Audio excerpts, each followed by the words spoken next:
Kristo yabakoreye. Abo ni bo bano bavuga ngo kuko turabo yaremye ituremeye imirimo myiza muri Kristo Yesu.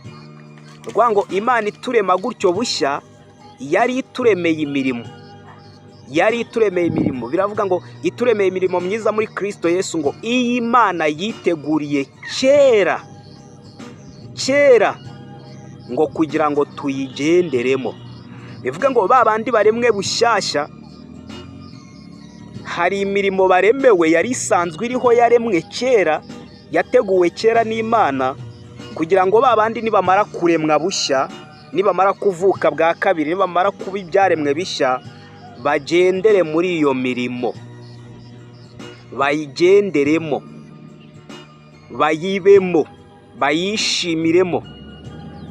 Bivuge ngo umuntu rero umaze kwakira cyangwa umuntu umaze kuvuka bundi bushyashya, nta murimo we ku giti cye aba asabwa gukora,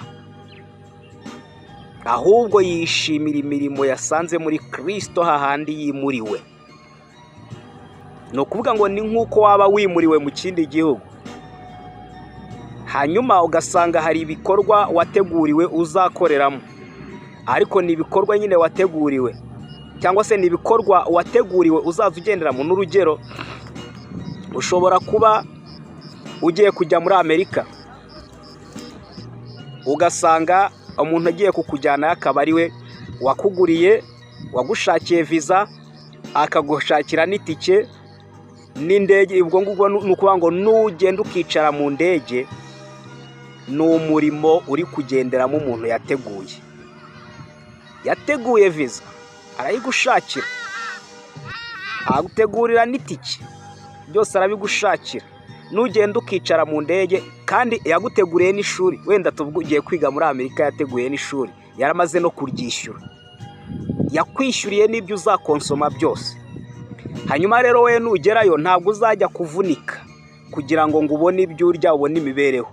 Ni ukuvuga ngo hari imirimo wateguriwe kera kugira ngo nujya muri Amerika uzayigenderemo. Nizere ko ibyo bintu byumvikana. Mu gihe abandi kuri uyu munsi bo iyo bakubwiye ngo ubu rero ngo wakijijwe, ngo uri umwana w'Imana, ngo uri umukiranutsi, ubwo rero ngo tangira ukora imirimo myiza, ngo kugira ngo Imana ikurebe ijisho ryiza, ngo kugira ngo udatakaza agakiza kawe. Ibyo ni ukwishuka, ibyo ni ubuyobe. Hari imirimo rero Imana yiteguriye kera muri Kristo Yesu. Iyo mirimo imaze kuyitegura, ikurema bushya kugira